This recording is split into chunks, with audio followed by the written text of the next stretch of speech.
Today, we travel to the failing light of the ancient world to Alexandria, 415 AD, to investigate a murder that was more than a crime.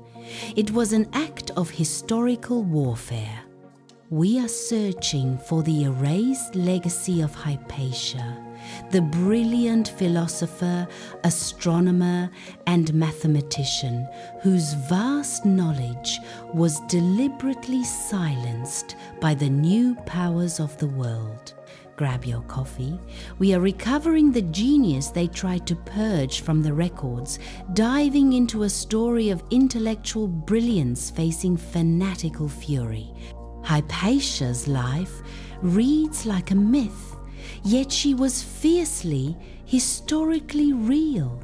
She was born around 350 AD, the daughter of Theon of Alexandria, the last recorded head of the city's famed museum, the inheritor of the intellectual mantle of the great library. Hypatia did not simply study the classical canon. She advanced it. She was the world's leading mind in mathematics and astronomy, a master teacher of Neoplatonic philosophy, and a brilliant inventor.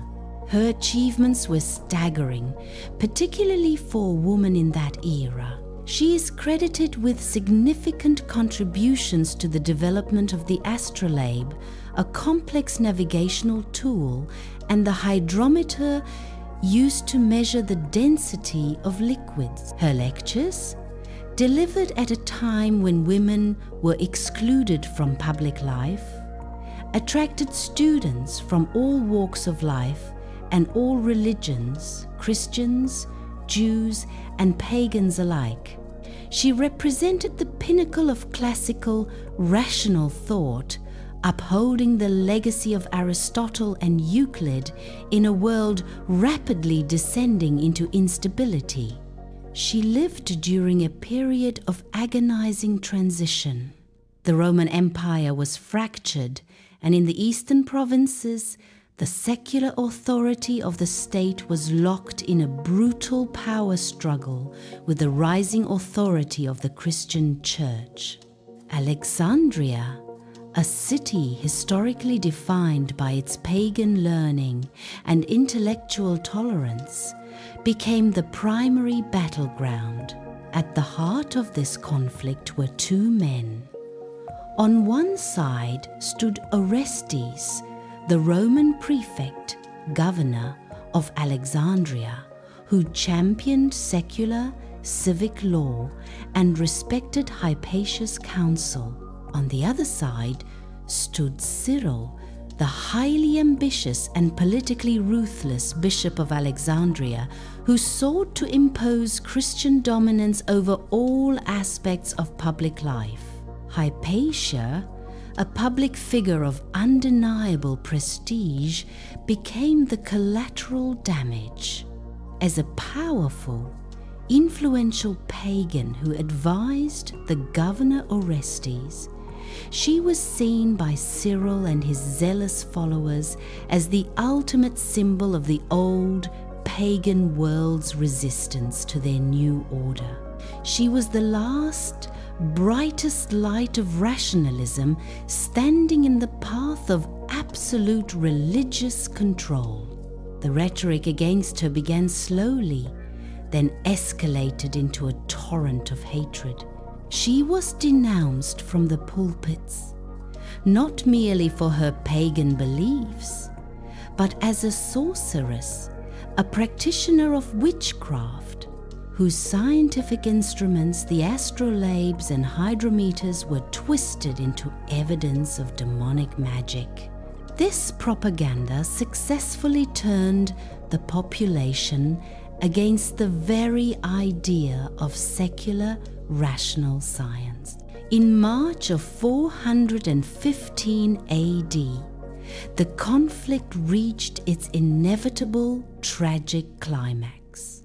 Hypatia was traveling through the city in her chariot when she was ambushed by a mob of zealots, often identified as fanatical Christian monks. This was not a random act of street violence, it was a targeted assassination, politically incited and executed with horrifying brutality. The mob dragged her from her chariot and pulled her into a church. There, they stripped her, and according to contemporary historians like Socrates' Scholasticus, they murdered her using sharp pieces of pottery or oyster shells. Her body was then dismembered, dragged through the streets of Alexandria, and finally burned. The sheer barbarity of the act was a deliberate public statement. The power of rationalism was over, and the new era had begun. The aftermath of Hypatia's murder was immediate and far-reaching. Her death essentially marked the definitive end of the philosophical tradition in Alexandria. Many scholars fled the city, afraid of further violence, taking their knowledge with them or simply abandoning their work.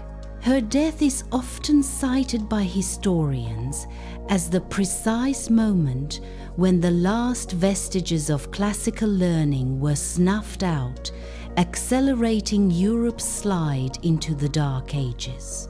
Bishop Cyril, who had orchestrated the political climate that led to the murder, was canonized as a saint by the Church. The official historical narrative sought to erase Hypatia's memory entirely, dismissing her as a minor figure, a footnote, or a heretic who deserved her fate. Her brilliant mathematical and astronomical works, her commentaries on Ptolemy and Diophantus, were largely lost or suppressed. The new religious authorities successfully covered up the political motivation for her death, framing it as the justifiable elimination of an obstacle to Christian purification. This deliberate suppression of scientific genius is the very definition of forbidden history. Hypatia remains the ultimate martyr for science. Her story is a chilling reminder of the cyclical war between reason and fanaticism, and the terrifying price paid by those who hold forbidden, advanced knowledge. Her murder was an attempt to silence a person, but its effect was to silence an entire intellectual movement.